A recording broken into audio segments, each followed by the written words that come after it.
Hey, this is Justin Hill with Proactive Dealer Solutions, and we're here today to give you 3 tips on how to supercharge revenue for your service drive today. We're going to start with point number 1, and that is a proper check-in. Too often in a service drive, advisors are rushing people through, trying to herd them through so they can get back to their next task, and we don't do a good job qualifying the customer, understanding their needs, talking about what might actually be wrong with their vehicle, which, whether we realize it or not, is going to impact how we have the ability to upsell them later on in the service. So one thing that we recommend here is using a drivability worksheet, making sure that we're talking to the customer about services that they're due for right then and there in the lane. Make sure that we address all of their concerns. When do you hear the noise? Is it going over bumps? Is it at a certain speed? Do you notice certain conditions? Is it when it's turning left or right? One, you're going to reduce the amount of comebacks you have because the technician is going to be able to more accurately diagnose the vehicle. But 2, if I'm able to address your concern, aren't you more willing to hear what other services may need to be done to your vehicle? Make sure we're doing a proper check-in every single time. We say we don't have time, we don't make time. Make time for what's important to drive revenue for your service lane.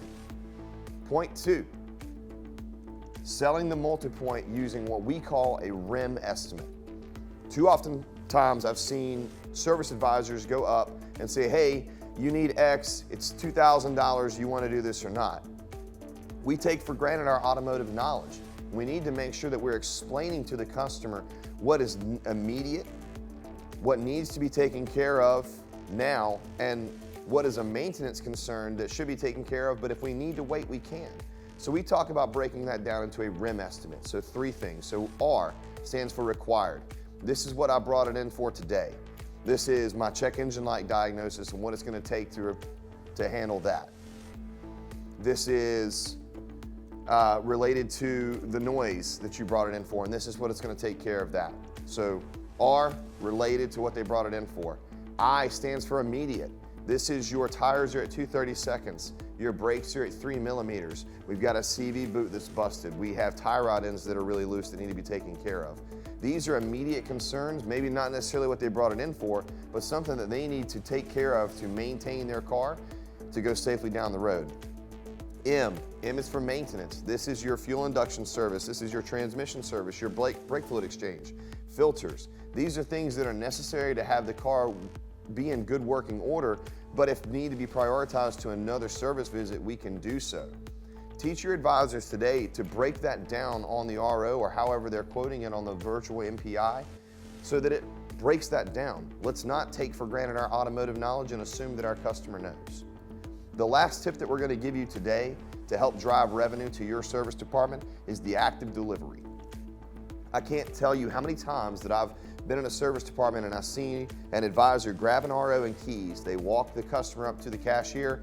Hey, thanks, have a great day. Don't forget to give me all 10s on the survey, and they retreat back to their desk. We're missing a massive opportunity here for not just retention, but for also increasing revenue.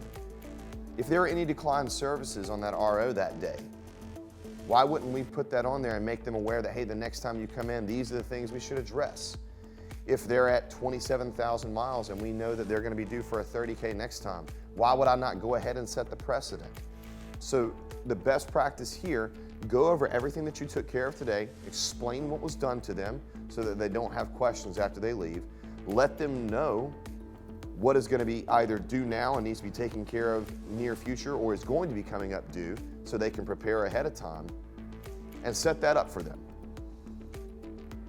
It allows us to drive retention, we keep customers coming back, and it also gives us an opportunity to prepare the customer for the next time in that they're going to be due for this service and what that looks like. These are 3 tips that if you implement today can supercharge revenue for your service department while simultaneously increasing your CSI scores. So if you want us to help you hone these 3 main skills and a ton more, we recommend you attend our Service Advisor Masterclass. Our next one is coming up in June, the 19th through the 21st. We'll go through how to do a proper multi-point walk-around inspection, how to teach your advisors to sell and sell confidently while also driving CSI scores. If you say, hey, you know what, I want to go ahead and register for this now, there's a link here in the description that you can click on, and we look forward to seeing you here. Again, my name is Justin Hill with Proactive Dealer Solutions. Thank you and have a great day.